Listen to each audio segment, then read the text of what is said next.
زين على مستوى الشعر خل أوافيكم بالتفاصيل.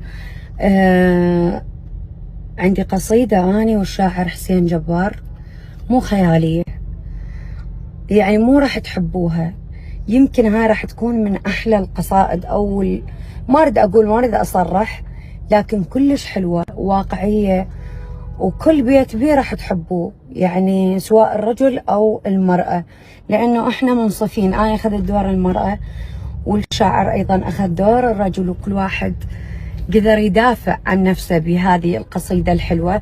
توزيع مصطفى جاني، وأيضا الإخراج راح أقول لكم قريبا منه.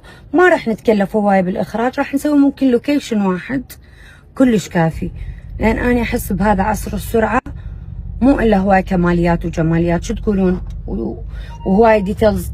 قولوا ليش، قولوا لي، سألوني ليش. هسا أنا أجاوبكم. الأوديو كلش حلو، ما أريد يعني تفاصيل الإخراج والصورة تاخذ من جمال الأوديو، أريد الأوديو واحد يبرز شوية تاتشات بسيطة. يعني انتظروا راح تسمعوها، كلش راح تحبوها كلش، ولازم تنزل بهاي الفترة يعني.